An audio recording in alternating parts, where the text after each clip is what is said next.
Vivemos em um mundo onde a onda de terror e desastres tentam roubar a nossa paz, onde o mal sempre está tentando prevalecer. Mas vemos pela palavra de Deus desde o Antigo Testamento que o cuidado de Deus para com aqueles que o temem e o buscam é muito real e permanente. Fique atento a mais um programa Encontro com a Palavra.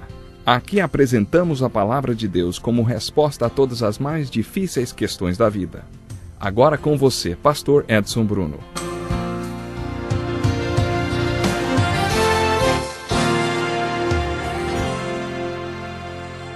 Seja muito bem-vindo para mais um programa Encontro com a Palavra.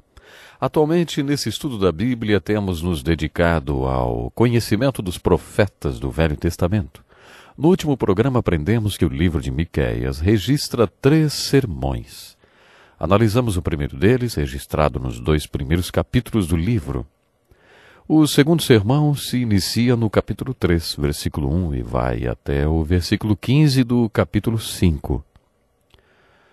Esse segundo sermão é também de grande importância nas profecias de Miqueias.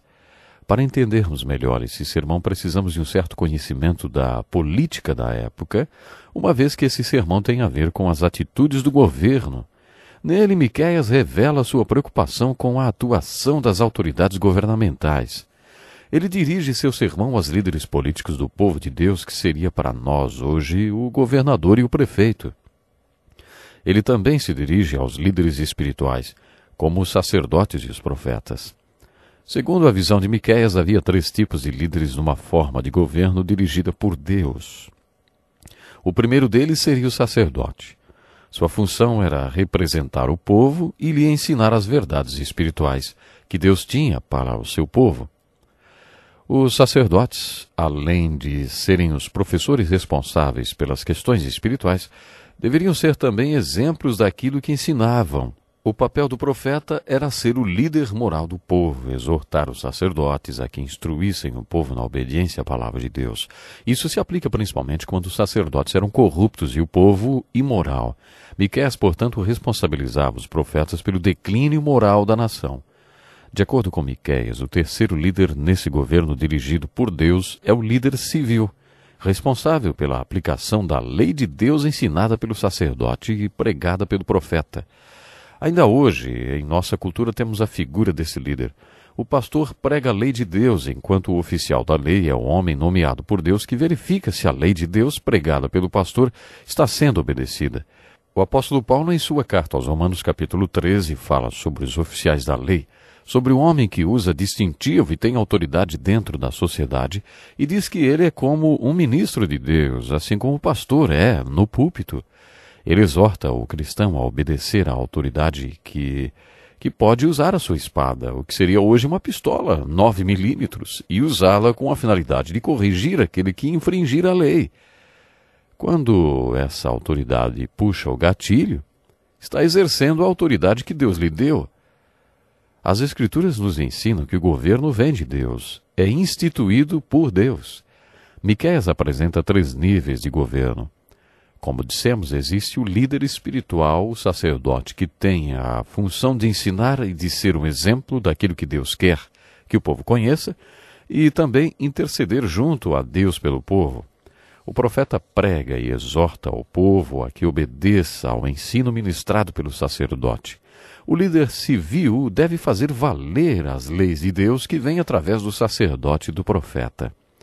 Ouçam, vocês que são chefes de Jacó, governantes da nação de Israel, vocês deveriam conhecer a justiça, mas odeiam o bem e amam o mal.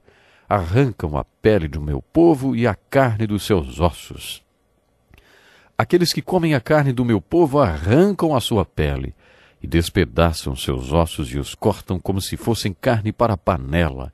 Um dia clamarão ao Senhor, mas ele não lhes responderá. Naquele tempo ele esconderá deles o rosto por causa do mal que eles têm feito.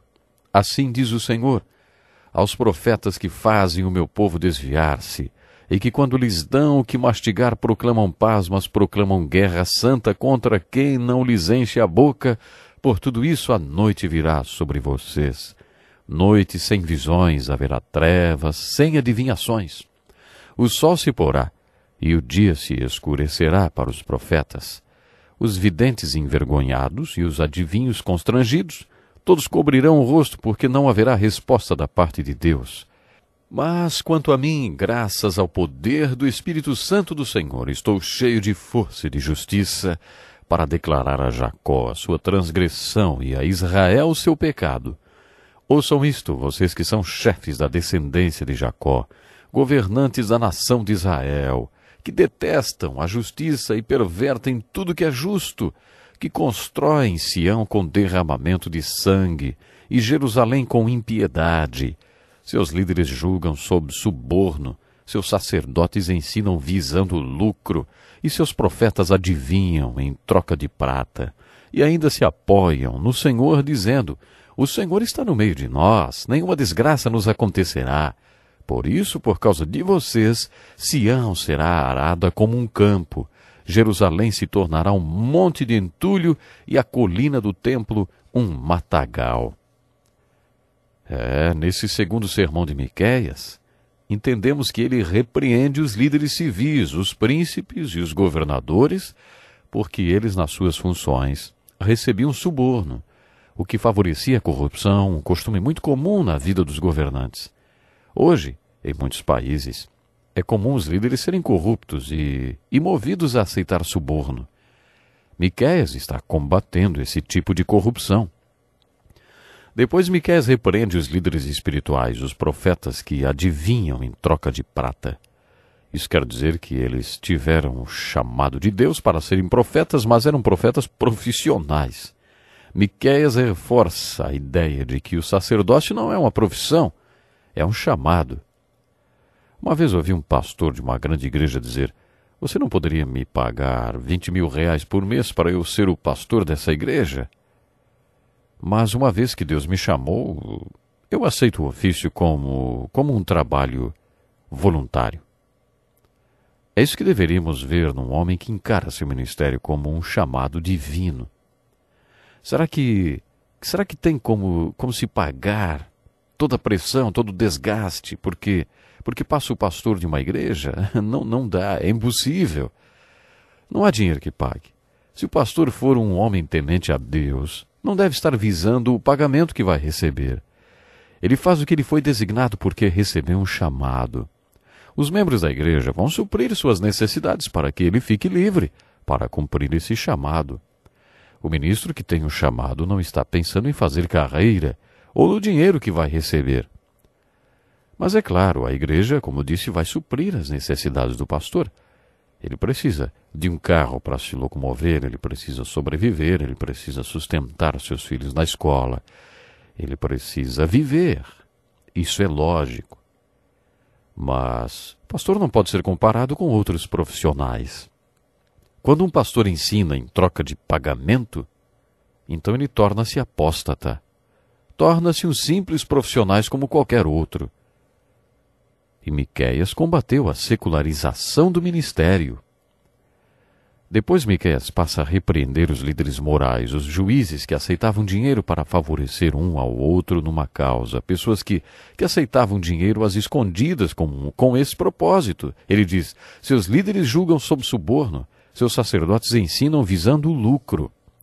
Miqueias os condenou por tirarem proveito da função que exerciam, com propósitos ilícitos. Quando o profeta acusou os líderes espirituais de estarem visando lucro com o ensino, quis dizer que eles estavam transformando o sacerdócio em uma profissão secular e exercendo seus ministérios com propósito enganoso.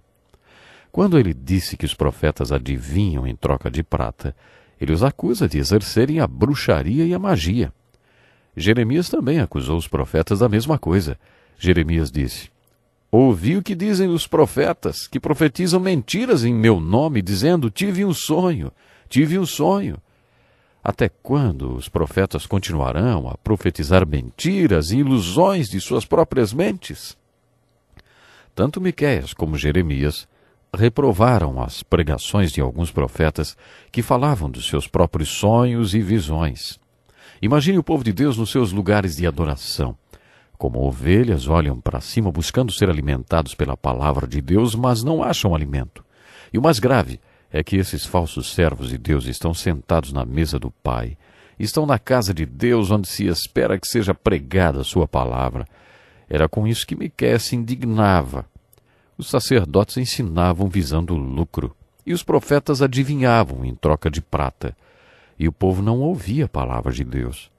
Mais tarde, por causa do comportamento desses líderes espirituais, o governo se separou deles. Isaías e Miqueias foram contemporâneos e em muitas coisas suas mensagens coincidem. Os dois estavam preocupados com o governo. Isaías enfatizou o trono de Deus e o fato de que Deus governa o mundo do seu trono. Considere Nabucodonosor. Ele soube que ficaria demente por 7 anos até que se conscientizasse de que o Altíssimo reina e dá poder a quem quer dar. Era isso que Deus queria que as pessoas entendessem com a experiência de Nabucodonosor. Isaías sabia disso, que Deus dá poder a quem Ele quer. Miqueias também falou sobre isso, mas se concentrou no fato de que Deus delega poderes ao povo. Se um governo caminha orientado por Deus, os homens que têm a função de governar recebem essa responsabilidade. Entretanto, se o governo for corrupto, o plano de governo de Deus cai por terra. O que Miqueias quer reforçar nesse segundo sermão é que quando as autoridades civis recebem dinheiro como suborno, o povo perde a esperança. Quando os sacerdotes são corruptos e ensinam por dinheiro, o povo se torna apóstata, perde a perspectiva das coisas espirituais e torna-se espiritualmente fraco. Se o profeta não pregar a palavra de Deus, o povo torna-se corrupto moralmente e todo o sistema de governo se desintegra. O enfoque do segundo sermão de Miqueias está nos líderes do governo. Ele fala sobre governo que é orientado por Deus. Esse segundo sermão de Miqueias pode fazer de você um político ativo. Miqueias não compartilha do pensamento de alguns cristãos que dizem: não tenho nada a ver com política. Segundo Miqueias, as autoridades são instituídas por Deus e ele trabalha através delas. De acordo com o profeta, é uma preocupação para Deus quando os 3 níveis de governo não atuam conforme os seus planos. Com essa ênfase dada a uma forma de governo, ficamos preparados para a pregação profética do capítulo 5, a partir do versículo 2, onde Miqueias, assim como Daniel, fala do nascimento do Messias. E ele, inclusive, foi o único profeta que disse onde o Messias nasceria. Ele diz: mas tu, Belém Efrata, embora pequena entre os clãs de Judá, de ti virá para mim aquele que será o governante sobre Israel. Que coisa maravilhosa, não? Pena que o nosso tempo já está acabando hoje. Se prepare para estar conosco no próximo programa. Até lá.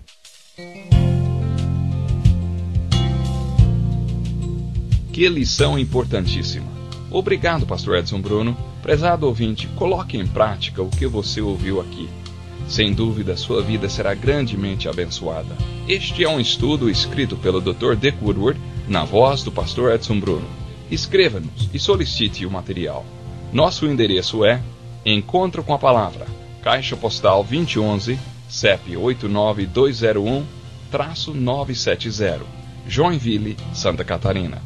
Até o nosso próximo Encontro com a Palavra.